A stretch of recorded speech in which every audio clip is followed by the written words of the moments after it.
नमस्कार, बहुत स्वागत है आप सभी लोगों का हमारे समृद्धि आईएएस के यूट्यूब चैनल पर और क्विक रिवीजन सीरीज में, जिसमें हम आधुनिक भारत के इतिहास को देखेंगे और बहुत संक्षेप में 15-20 मिनट में हम उन टॉपिकों को कवर करेंगे जहां से बहुत ज्यादा प्रश्न आते हैं और आप कंफ्यूजन होने की वजह से गलत कर देते हैं। तो बस 10-15 मिनट बने रहिएगा, आपको जो भी कंफ्यूजन रहेगी यहाँ दूर हो जाएगी। तो टॉपिक इसमें पुर्तगाली, अंग्रेज, फ्रेंच ईस्ट इंडिया कंपनी जो आगमन है कंपनियों का वो देखेंगे, फिर अंग्रेज फ्रांसीसी संघर्ष देखेंगे, फिर जो भू राजस्व की व्यवस्था है, फिर प्रमुख जन आंदोलन है, इन सब की चर्चा करेंगे बहुत शॉर्ट वीडियो में। तो आप जो है बस धैर्य बना के बने रहिए। टाइम टेबल तो आप लोग जान ही रहे होंगे, सुबह 9 बजे, शाम को 5 बजे, रात में 9 बजे, तीनों टाइम जो है वो 15-15, 20-20 मिनट की आपकी क्विक रिवीजन और करंट अफेयर्स की क्लासेस हो रही हैं। तो आप इस समय चैनल पे तो जरूर बने रहें, क्योंकि अगर आप कुल मिला जुला करके 1 घंटा समय देते हैं चैनल पे, तो आप देखेंगे कि आपको यहाँ गागर में सागर भरने वाला मैटर दिया जा रहा है, जो आपके परीक्षा के लिए बेहद उपयोगी है। तो आप लोग इस समय तो जरूर चैनल पे बने रहें। तो आइए देखते हैं कि यूरोपीय कंपनियों का आगमन। तो सबसे पहले पुर्तगाली आए थे, आपको पता ही है। और वास्को डिगामा का समय क्या है, तो 1498 ईस्वी। भारत के लिए नए समुद्री मार्ग की इसने खोज करी और इसमें इसको सहायता किससे मिली थी, अहमद इब्न मजीद इसके सहायक थे। इनका भी नाम जानते रहिएगा, अहमद इब्न मजीद जो है इनके सहायक थे वास्को डिगामा के। कालीकट के शासक जमोरी ने इसका खूब स्वागत किया और इन्होंने जो है काली मिर्च के व्यापार से 60 गुना से भी ज्यादा मुनाफा कमाया। तो काली मिर्च चूंकि इसकी तासीर गर्म होती है और यूरोप चूंकि ठंडा प्रदेश होता है और बेसिकली मांस को स्वादिष्ट बनाने में इसका बहुत ज्यादा महत्वपूर्ण योगदान होता है। तो ऐसे में काली मिर्च की डिमांड उस समय जब ये ले करके गया, तो यूरोप में एक तरीके से इसको लेकर के, जैसे अभी आप लोग आईफोन को लेकर के दीवाने हैं, तो ऐसे एक समय की स्थिति थी कि जो हमारी काली मिर्च थी वो यूरोप की मंडियों में इसकी इस लेवल की डिमांड थी कि लोग इसको खरीदने के लिए लाइन लगा के खड़े रहते थे। फिर इसमें जो अगला शासक आता है फ्रांसिस्को द अल्मीडा।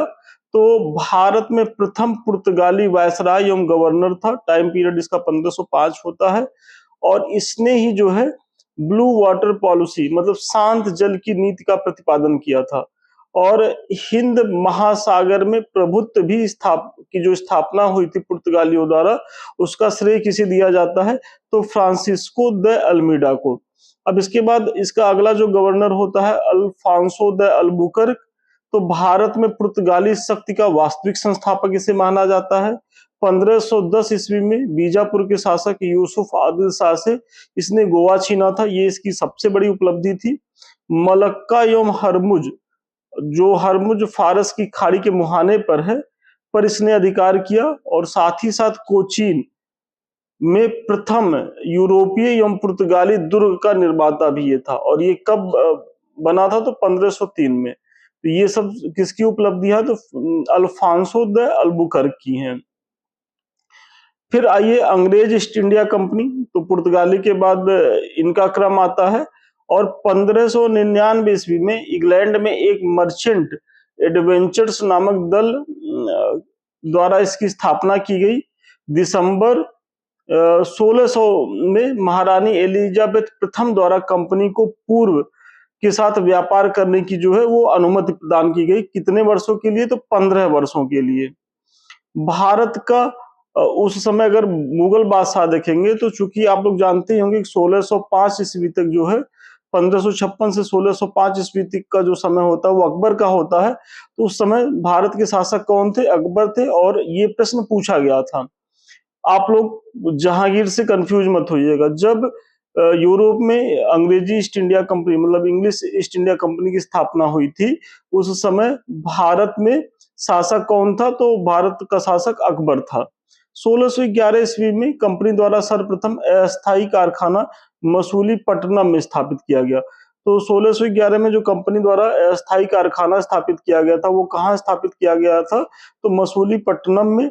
और इस समय तक शासक कौन होते हैं? जहांगीर आ जाते हैं, क्योंकि 1605 में अकबर की डेथ होती है और इनके पुत्र जो है जहांगीर शासक बन जाते हैं। 1613 ईस्वी में सूरत में अंग्रेजों का प्रथम स्थायी कारखाना स्थापित हुआ था। तो 13 में प्रथम स्थायी था और अस्थायी कारखाना 11 में था, मसूलीपट्टनम में। अब थोड़ा सा फ्रेंच ईस्ट इंडिया कंपनी के बारे में देखते हैं। तो इसका मूल नाम क्या था? तो कंपनी देश इंदेश ओरिएंटलेस। स्थापना कब हुई थी? 1664 ईस्वी में। संस्थापक कौन थे? तो कार्लबार्ड थे। ये कौन थे? तो लुई, जो वहां के शासक थे, उनके मंत्री थे ये। और इसका निर्माण चूंकि राज्य के द्वारा किया गया था, तो खर्चा ही तो जो धन मिलना था इस कंपनी को, फ्रेंच ईस्ट इंडिया कंपनी को, ये भी राज्य देती थी। 1667 ईस्वी में फ्रांसिस कैरो अभियान दल के साथ भारत रवाना हुआ, क्योंकि 64 में ये फ्रांस में इसका गठन हुआ और 67 में जो फ्रांसिस कैरो के नेतृत्व में एक अभियान दल भारत आया।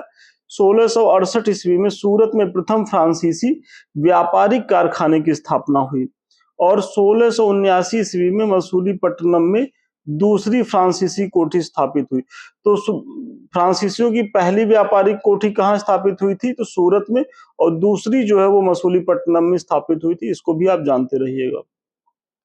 भारत में सबसे पहले आने वाले और सबसे अंत में जाने वाले यूरोपीय शक्ति कौन थे? तो पुर्तगाली थे। तो आपको पता ही होगा 1498 में वास्को डी गामा आया भारत में, और जो पुर्तगाली 1961 तक गोवा को अधिकार क्षेत्र में रखे हुए थे, तो 1961 में ये जाते हैं। तो मतलब सबसे पहले आते हैं और सबसे बाद में जाते हैं। कौन? पुर्तगाली।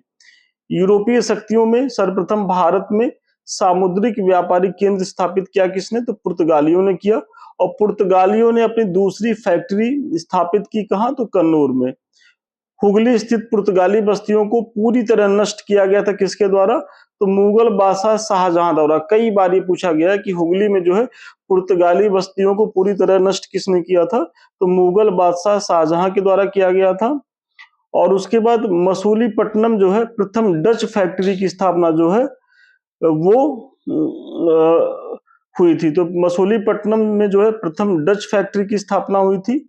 और जो पीपली थी, ये डचों की बंगाल में प्रथम फैक्ट्री थी और इसकी स्थापना कब हुई थी? तो 1627 ईस्वी में हुई थी। देखिए थोड़ा सा लाइट की समस्या हो रही होगी, आपको चेहरा थोड़ा सा मेरा ब्लर आ रहा होगा, लेकिन चलिए, चेहरे से क्या है, चेहरा तो आपने पीछे बहुत देखा ही होगा। यहाँ आप कंटेंट बस देखते जाइए। तो अंग्रेजी फ्रांसीसी संघर्ष यदि आप देखेंगे तो कर्नाटक का प्रथम युद्ध 1746 से 48 ईस्वी के बीच हुआ था। और ये इसका अगर तात्कालिक कारण आप देखेंगे तो अंग्रेज कैप्टन बर्नेट के नेतृत्व में अंग्रेजी सेना द्वारा कुछ फ्रांसीसी जहाजों पर अधिकार कर लिया गया और इसी वजह से जो है युद्ध प्रारंभ हो जाता है। लेकिन अगर देखा जाए तो इसका जो वास्तविक कारण था, तो ऑस्ट्रिया के उत्तराधिकार युद्ध का ये विस्तार मात्र था, क्योंकि जो ऑस्ट्रिया का उत्तराधिकार का युद्ध था तो उसमें अंग्रेज और फ्रांस जो है वो दो अलग अलग गुटों का समर्थन कर रहे थे। तो ऐसे में ऑस्ट्रिया को लेकर के संघर्ष हुआ, लेकिन समस्या क्या हुई कि इसका विरोध यहाँ शुरू हो गया। और ये एक स्ला सापेल की संधि जो 1748 में होती है, तो चूंकि इसी संधि के माध्यम से ऑस्ट्रिया का उत्तराधिकारी युद्ध समाप्त होता है और फिर जो है यहाँ भी जो प्रथम कर्नाटक युद्ध था अंग्रेजों का वो समाप्त हो जाता है। अगर वांडीवास का युद्ध देखे, कई बार पूछा गया है, तो ये किसके बीच हुआ है? अंग्रेज तथा फ्रांसीसियों के बीच हुआ है। समय क्या है? तो जनवरी 1760 में। और नेतृत्व इसका किसने किया था? तो आयरकूट जो था वो अंग्रेजी सेना का कमांडर था और काउंट डी लाली फ्रांसीसी सेना का कमांडर था। और अगर परिणाम आप देखेंगे तो इसमें अंग्रेज विजेता रहे और इसी युद्ध के माध्यम से फ्रांसीसी पूरी तरीके से परिदृश्य से गायब हो जाते हैं। कहां से? भारत से। फिर आधुनिक भारत में स्थानीय शासन का जनक किसे कहा जाता है? तो लॉर्ड रिपन को। कई बार प्रश्न पूछा गया है। 1861 ईस्वी में प्रथम पुरातात्विक सर्वेक्षक नियुक्त कौन हुए थे? तो अलेक्जेंडर कनिंघम नियुक्त हुए थे। करजन के प्रशासन की तुलना औरंगजेब से किसने किया था? तो गोपाल कृष्ण गोखले ने किया था करजन के प्रशासन की तुलना। भारत की राजधानी कलकत्ता से दिल्ली स्थानांतरित हुई थी तो वायसराय लॉर्ड हार्डिंग के समय में, और 1871 ईस्वी में पुरातत्व सर्वेक्षण विभाग जो बनाया गया था, तो ये इस समय जो वायसराय कौन थे, तो मेयो के समय में बनाया गया था, तो इसका भी आप ध्यान रखेंगे। फिर स्वदेशी स्थायी बंदोबस्त, देखिए आप लोगों को पता ही होगा कि जब अंग्रेज यहाँ स्थापित हो गए तो वो राजस्व व्यवस्था के तहत दो तीन प्रणालियों को अपनाते हैं, जैसे स्थायी बंदोबस्त है, महलवाड़ी व्यवस्था है, रैयतवाड़ी व्यवस्था है। तो थोड़ा हम उसी की चर्चा कर लेते हैं कि कौन कहाँ किस क्षेत्र में शुरू किया गया था, किसके द्वारा शुरू किया गया था, और उसमें बेसिकली प्रावधान क्या थे। तो देखिए स्थायी बंदोबस्त प्रणाली में प्रारंभकर्ता कौन है, तो लॉर्ड कॉर्नवालिस है। कब हुआ था, 1793 ईस्वी में। इसके अन्य नाम क्या है, तो इस्तमरारी, जागीरदारी, मालगुजारी, विस्वेदारी।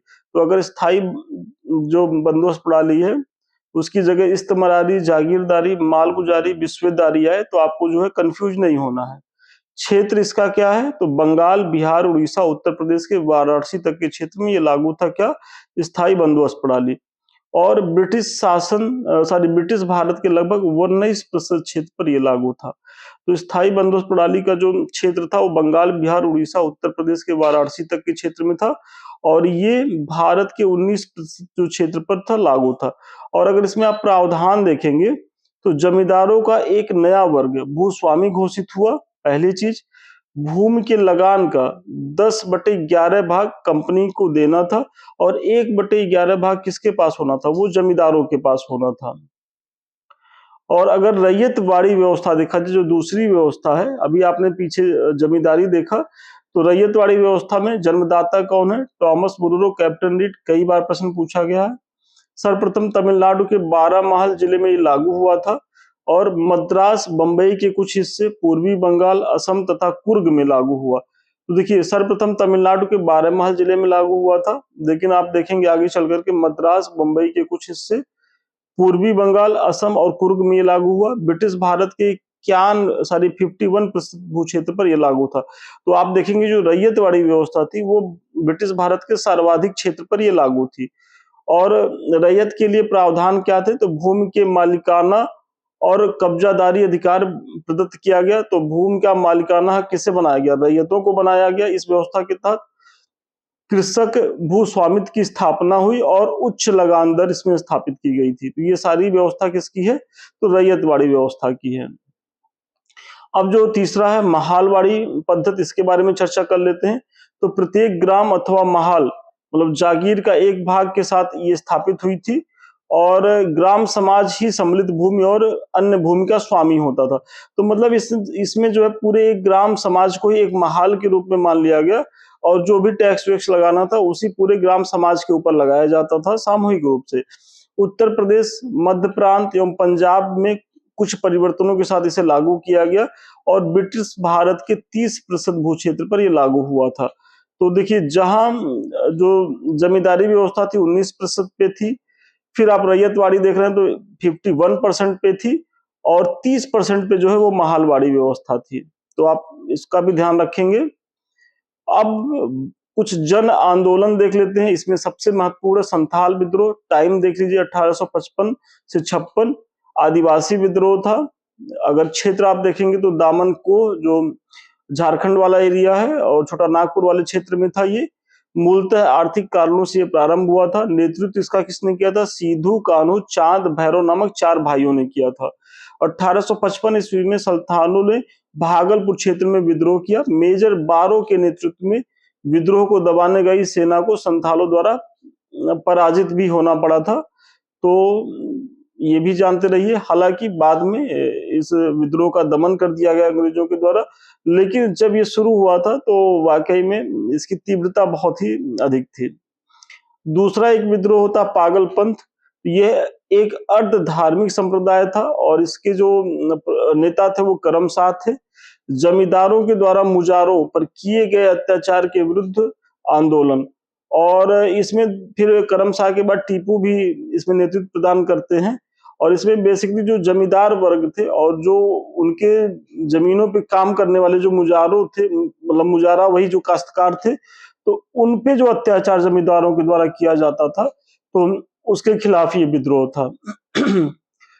अगला जो है वो मुंडा विद्रोह देख लेते हैं। तो 1899 से 1900 ईस्वी के बीच होता है। अन्य नाम इसका क्या है, तो उलगुलान या महान हलचल। इसका अगर समय आप देखेंगे तो 1899 से 1900 ईस्वी के बीच होता है। और इसके नेता कौन होते हैं, बिरसा मुंडा, जिन्हें जगत पिता या धरती आबा की उपाधि मिली हुई थी। और इसमें जो मान्यता थी कि बोंगा मतलब अनेक देवता की पूजा छोड़कर सिंह बोंगा मतलब एक ईश्वर की पूजा का आह्वान किया था किसने, बिरसा मुंडा को। और ये इसलिए ऐसा कर रहे थे ताकि जो मुंडाओं में जो विभिन्न देवताओं की जो पूजा होती थी, इसमें जो है ये यूनाइट नहीं हो पाते थे। तो ये अगर एक देवता की पूजा करेंगे तो फिर ये धार्मिक रूप से इन्हें संगठित करना आसान होगा, और ऐसे में जो है अंग्रेजों का मुकाबला किया जा सकता है। तो इसीलिए इन्होंने एक मतलब एक ईश्वरवाद की बात करी, मतलब सिंह बोंगा ये अपने शब्दों में देते हैं कि भाई एक ईश्वर की पूजा की जाए। अब अगला जो बहुत महत्वपूर्ण वहाबी आंदोलन, तो उपलब्धि इसकी क्या है, तो अंग्रेजी प्रभुसत्ता को सुनियोजित तथा गंभीर चुनौती ये देती है। इसके प्रवर्तक कौन थे, तो सैयद अहमद बरेलवी भारत में थे। देखिए वहाबी आंदोलन वैश्विक स्तर पे था लेकिन भारत में भी, और इसका क्या था कि ये मानता था कि भाई जो दारुल हर्ब से भारत को दारुल इस्लाम में कन्वर्ट करना है। और इसका अगर प्रसार क्षेत्र आप देखेंगे तो काबुल, उत्तर पश्चिम सीमा प्रांत, बंगाल, बिहार, मध्य प्रांत तक ये फैला हुआ था। और 1830 ईस्वी में बरेलवी द्वारा पेशावर पर कब्जा भी कर लिया गया। तो सैयद अहमद जो बरेलवी थे वो 1830 में इन्हें एक महत्वपूर्ण उपलब्धि ये भी मिलती है कि ये पेशावर पर कब्जा कर लेते हैं, लेकिन जल्दी ही बालाकोट की लड़ाई में बरेलवी की मृत्यु हो जाती है, मतलब ये इसी लड़ाई में मारे जाते हैं। और बरेलवी की मृत्यु के बाद जो है वहाबी आंदोलन का जो केंद्र है वो पटना बन जाता है। और पटना में इसके नेतृत्वकर्ता कौन थे, तो मौलवी कासिम, विलायत अली, इनायत अली और अहमदुल्लाह इसका नेतृत्व प्रदान करते हैं। अब एक अगला होता है कूका आंदोलन। तो प्रारंभ 1840 ईस्वी में भगत जवाहरमल, इन्हें सियान साहब भी कहा जाता, तो इनके नेता होते थे। और उद्देश्य क्या था, तो सिख धर्म में प्रचलित बुराइयों और अंधविश्वासों का अंत कर इस धर्म को शुद्ध करना। इस प्रकार इसमें प्रयास किए जाते थे कूका आंदोलन में। अब अगला जो है नील विद्रोह, बहुत बार प्रश्न पूछा जाता है, तो 3-4 फैक्ट इसके बारे में भी जानिए। तो समयावधि क्या है, तो 1859-60 के बीच है। प्रारंभ कहाँ होता है, बंगाल के नादिया जिले के गोविंदपुर गांव से होता है, ठीक है। नेतृत्वकर्ता कौन है, तो दिगंबर विश्वास तथा विष्णु विश्वास इसके नेतृत्वकर्ता होते हैं। प्रसार क्षेत्र आप देखेंगे तो नादिया, पाबना, खुलना, ढाका, मालदा, दीनाजपुर है। और इसका समर्थन कौन करते हैं, तो हिंदू पैट्रियाट के संपादक हरिश्चंद्र मुखर्जी। तो देखिए इसमें 2 फैक्ट आपके हैं। तो पहली बात तो हिंदू पैट्रियाट के संपादक कौन है, हरिश्चंद्र मुखर्जी। और हिंदू पैट्रियाट ने जो है नील विद्रोह का समर्थन किया था। नील बगान मालिकों के अत्याचार का चित्रण दीनबंधु मित्र द्वारा नील दर्पण में किया गया, तो इसको भी आप जानते रहिएगा। फिर 1784 ईस्वी में एशियाटिक सोसाइटी ऑफ बंगाल की स्थापना होती है, किसके द्वारा, सर विलियम जोन्स के द्वारा। राष्ट्रीय शिक्षा परिषद की स्थापना कब होती है, तो 15 अगस्त 1906 को होती है। मुंबई में प्रथम महिला विश्वविद्यालय की स्थापना डी के कर्वे के प्रयत्नों से होती है। और कलकत्ता में प्रसिद्ध हिंदू कॉलेज की स्थापना राजा राम मोहन राय, डेविड हेयर एवं अलेक्जेंडर डफ द्वारा होती है। वर्ष 1916 में बनारस हिंदू विश्वविद्यालय की स्थापना की गई मदन मोहन मालवीय द्वारा। और 1896 ईस्वी में पूना में विधवा गृह की स्थापना किसने की थी, तो ये भी जो है डी के कर्वे थे। तो आप देख रहे होंगे कि जो विधवाओं को लेकर के है या जो महिलाओं की शिक्षा को लेकर के है, तो उसमें डी के कर्वे का जो है वो अग्रणी स्थान रहता है। अब थोड़ी सी कुछ पत्रिकाओं को देख लेते हैं। तो एक इंडियन ओपिनियन पत्रिका होती है, तो ये महात्मा गांधी के द्वारा प्रारंभ होती है। कहाँ से, दक्षिण अफ्रीका से। कब होती है, 1903 में होती है। और इसके अगर प्रथम संपादक देखा जाए तो ये मनसुख लाल नजर है। और ये किन भाषाओं में प्रकाशित होती है, तो गुजराती, हिंदी, तमिल और अंग्रेजी में प्रकाशन इसका होता है। एकदम स्क्रीनशॉट ले लीजिए, कई बार यहाँ से प्रश्न पूछा जाता है। कभी तो कहाँ से होती है, किसके द्वारा होती है, कब हुई है, प्रथम संपादक कौन थे, किन किन भाषाओं में हुई है। और देखिए कंफ्यूज कराने के लिए क्या करेगा, इसमें गुजराती, हिंदी, तमिल, अंग्रेजी, उर्दू भी डाल देगा, तो आप लोग कंफ्यूज मत होइएगा। उर्दू में जो है इंडियन ओपिनियन का पत्रिका नहीं निकलती थी। फिर इंडिपेंडेंट एक अगली पत्रिका होती है, मोतीलाल नेहरू द्वारा ये प्रारंभ होता है। और बहिष्कृत भारत भीमराव अंबेडकर द्वारा प्रारंभ होता है। और मराठी ये पत्रिका होती है, पाक्षिक होती है, मतलब ये 15 दिन में निकलती है। इसी तरीके से हिंदू पैट्रियाट, इसके प्रथम संपादक कौन थे, तो देखिए हिंदू पैट्रियाट के जो प्रथम संपादक थे 1853 से 55 के बीच, तो गिरीश चंद्र घोष थे। और 55 के बाद इसमें जो आते हैं वो हरिश्चंद्र मुखर्जी आते हैं। और इसीलिए जब नील विद्रोह होता है 1859-60 में, इस समय हिंदू पैट्रियाट के संपादक कौन, हरिश्चंद्र मुखर्जी होते हैं। तो अगर कभी प्रथम संपादक आ जाए तो गिरीश चंद्र घोष लगाइएगा, इसका भी ध्यान रखिएगा। और ये आयोग जब भी पूछेगा तो प्रथम पूछेगा, तभी आप गिरीश चंद्र घोष लगाएंगे, नहीं तो वैसे अगर फेमस देखा जाए तो हरिश्चंद्र मुखर्जी है। और कभी भी इन दोनों लोगों का नाम एक साथ नहीं देगा वो, बस आपको प्रश्न का लैंग्वेज समझना है कि प्रश्न की डिमांड क्या है, वो पूछ क्या रहा है। सोम प्रकाश जो है बांग्ला साप्ताहिक समाचार पत्र था, और ईश्वर चंद्र विद्यासागर द्वारा इसका प्रकाशन होता है। नील आंदोलन के किसानों के हितों का ये समर्थन करता है, कौन, सोम प्रकाश। अब अल हिलाल जो है उर्दू साप्ताहिक था, और अब्दुल कलाम आजाद द्वारा इसका प्रकाशन होता है। अल हिलाल उर्दू साप्ताहिक था और अब्दुल कलाम आजाद के द्वारा इसका प्रकाशन होता है। लाला लाजपत राय का जो है वो दो पत्रिकाएं महत्वपूर्ण है, एक तो वंदे मातरम, ये उर्दू दैनिक का प्रकाशन करते हैं, और दूसरा जो है द पीपुल। तो वंदे मातरम ये उर्दू में निकलता है, और द पीपुल अंग्रेजी साप्ताहिक का प्रकाशन करते हैं, कौन, लाला लाजपत राय। और इसी तरीके से कौमी आवाज एक पत्रिका निकाली जाती है जवाहरलाल नेहरू एवं रफी अहमद किदवई द्वारा। रफ्त गुफ्तार किसका, तो दादा भाई नौरोजी से संबंध है। और कॉमनवेल्थ एनी बेसेंट द्वारा संपादित ये अंग्रेजी पत्र था। तो चलिए, जो आधुनिक भारत की जो महत्वपूर्ण घटनाएं हैं, महत्वपूर्ण तथ्य हैं, और देखिए इस समय अगर हम बहुत डिटेल से क्लास लेकर के आए तो वो कोई आपके लिए मतलब का नहीं है, पीछे काफी कराया भी गया है, क्योंकि अब परीक्षा के समय आपके लिए क्विक रिवीजन और करंट अफेयर्स ही महत्वपूर्ण है। तो ऐसे में डेली आप देख ही रहे होंगे कि 3-3 वीडियो के माध्यम से क्विक रिवीजन सीरीज चलाई जा रही है और करंट अफेयर्स की। तो आप लोग इससे जुड़े रहिए, इसका लाभ उठाते रहिए। संस्थान के द्वारा 2 बैच चलाए जा रहे हैं, एक तो मेंस को लेकर के, दूसरा आरओ मेंस को लेकर के। तो ये दोनों बैच आप लोगों के लिए बेहद उपयोगी हैं। अभी तक आप लोगों ने ज्वाइन नहीं किया तो इसे ज्वाइन करें। और सबसे अंत में जो आप लोगों के मन में एक क्वेरी रहती है कि सर जो आप पढ़ा रहे हैं इसका पीडीएफ कहाँ मिलेगा, तो देखिए हम हर बार कहते हैं कि इसका पीडीएफ आप जो है हमारे टेलीग्राम पे इसको एक समय के बाद डाल दिया जाता है, आपको कहने की जरूरत नहीं होती, टीम हमारी डाल देती है। तो आप हमारा जो टेलीग्राम चैनल है @समृद्धि IAS ऑफिशियल, इसे जरूर ज्वाइन करें, क्योंकि ये सारी चीजें एक समय के बाद आपको मिल जाएंगी। और 2 चैनल हमारे यूट्यूब के हैं, एक तो समृद्धि IAS जिससे अभी हम आप रूबरू हो रहे हैं, और जो हमारा सेकंड चैनल है संदीप मिश्रा ऑफिशियल। ये दोनों चैनल आपकी परीक्षा के लिए बेहद उपयोगी हैं। तो अभी तक आप लोगों ने अगर इन्हें सब्सक्राइब नहीं किया तो इसे सब्सक्राइब करें, लाइक करें, शेयर करें, और अगर वीडियो अच्छा लग रहा हो तो कमेंट जरूर करें।